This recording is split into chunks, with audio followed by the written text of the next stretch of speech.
రాజీనామాలు చేయడం, ఎలక్షన్ తేవడం, సెలక్షన్ చేయడం, కలెక్షన్ చేసుకోవడం త్యాగం అని చెప్తుంటారు కొంతమంది.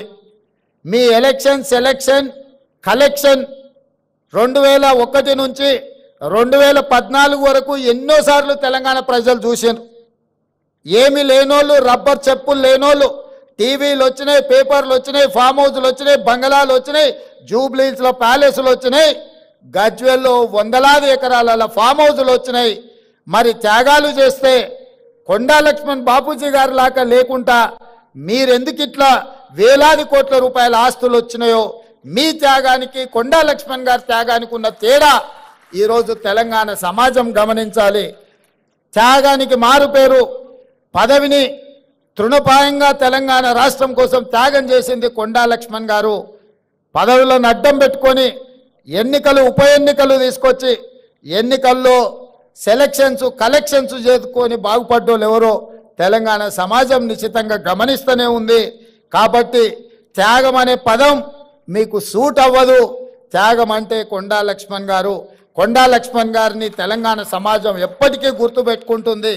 తప్పకుండా వారి యొక్క గౌరవాన్ని పెంచే విధంగా తెలంగాణ రాష్ట్రంలో నిర్ణయాలు ఉంటాయి.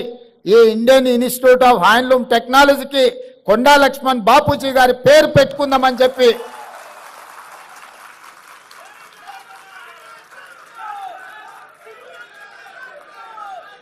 శాశ్వతంగా చరిత్రలో వారి పేరు నిలబడాలి అనంటే విద్యా సంస్థలకు వారి పేరు ఉండాలి. ఈరోజు నేతన్న పిల్లలు కానీ ఈ వృత్తిని నేర్చుకోవాల్సిన ఇన్స్టిట్యూట్కి కొండా లక్ష్మణ్ బాపూజీ గారి పేరు సముచితమని నేను భావిస్తున్నా.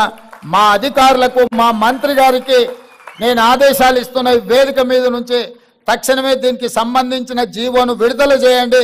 ఇండియన్ ఇన్స్టిట్యూట్ ఆఫ్ హ్యాండ్లూమ్ టెక్నాలజీకి కొండా లక్ష్మణ్ బాపూజీ గారి పేరును పెట్టి శాశ్వతంగా వారి గౌరవాన్ని పెంచే విధంగా తెలంగాణ రాష్ట్ర ప్రభుత్వం నిర్ణయాలు తీసుకోవాల్సిందిగా నేను ఆదేశాలు ఇస్తూ ఇంత దూరం నుంచి వచ్చిన మీ అందరినీ మళ్ళొక్కసారి మనస్ఫూర్తిగా అభినందిస్తూ మీ అందరి దగ్గర సెలవు తీసుకుంటున్న ధన్యవాదాలు మిత్రులారా. వాళ్ళ ఆరుగురు ఎమ్మెల్యేలు బీజేపీ పార్టీకి ఓటేసినప్పుడు విదిన్ 48 అవర్స్లో వాళ్ళని డిస్క్వాలిఫై చేసిరు కాంగ్రెస్ పార్టీ. అక్కడ డిస్క్వాలిఫై చేసి లేటెస్ట్గా నిర్ణయం ఏం తీసుకున్నారు, ఇవాళ వాళ్ళకి డిస్క్వాలిఫై అయిన ఎమ్మెల్యేస్కి పెన్షన్ కూడా ఇవ్వద్దని ఒక డిసిషన్ తీసుకున్నారు.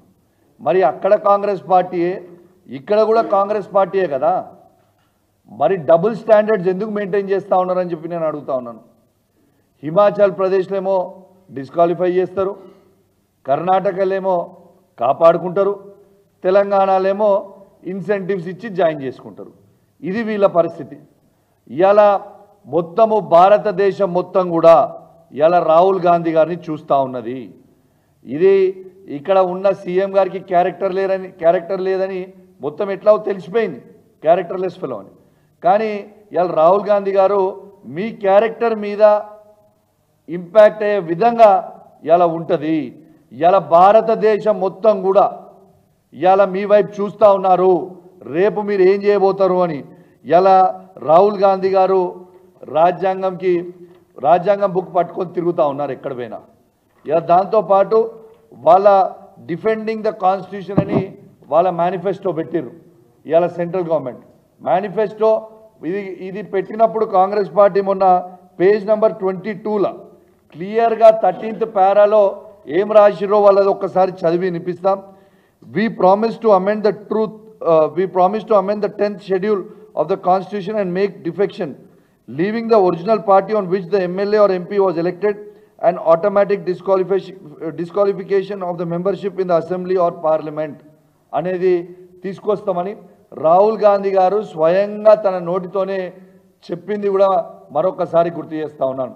ఇవాళ ఈ డిసిషన్ని తెలంగాణలో ఒక్కటే కాదు చూసేది, ఈ డిసిషన్ని మొత్తం భారతదేశం చూస్తూ ఉన్నారు రాహుల్ గాంధీ గారు. ఇవాళ మీరు ఒక డబుల్ స్టాండర్డ్స్గా మీరు మాట్లాడితే, మీ పార్టీగా మాట్లాడితే, you are suppose to be a national party. అంటే మీ నేషనల్ పాలసీ అనేది భారతదేశంలో ఏ రాష్ట్రంలో మీరు అధికారంలో ఉన్నా ఒకటే ఉండాలా. ఇలా హిమాచల్లో మీరు పవర్ ఉన్నది 3 రాష్ట్రాలలో, హిమాచల్ ప్రదేశ్లో, కర్ణాటకలో, తెలంగాణలో 3 రాష్ట్రాలలో మూడు దిక్కులు ఉంటాయి. అవి హిమాచల్ ప్రదేశ్లో డిస్క్వాలిఫై చేస్తారు, కర్ణాటకలో ఏమో కాపాడుకుంటారు, తెలంగాణలో ఏమో ఇన్సెంటివ్స్ ఇస్తారు. ఇదా ఒక నేషనల్ పార్టీ లాగా ఉన్నారా మీరు? అసలు మీరు సబ్ రీజనల్ పార్టీ లాగా బిహేవ్ చేస్తూ ఉన్నారు. రీజనల్ పార్టీ కూడా కాదు, సబ్ రీజనల్ పార్టీ లాగా బిహేవ్ చేస్తూ ఉన్నారు. ఖచ్చితంగా నిర్ణయం తీసుకోవాల్సిందే. ఈడ ఎలక్షన్లు రాక తప్పవు. మీరు 10 మందిని 1000 కోట్లు పెట్టి మీరు కొన్నంత మాత్రాన ఇవాళ ఎవరు ప్రజలు మొత్తం కూడా గమనిస్తూ ఉన్నారు.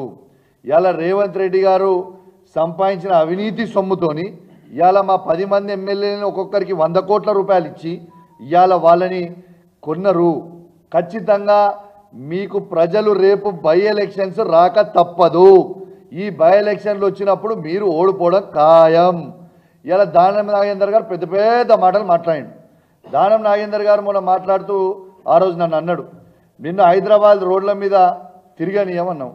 దానం నాగేందర్ గారు మీరు హైదరాబాద్ రోడ్ల మీద నన్ను తిరగని అన్నారు కదా, రేపు మీరు ఇదే హైదరాబాద్ రోడ్ల మీద మిమ్మల్ని ఉరికిస్తాం. Just 1 month, just wait and watch brother.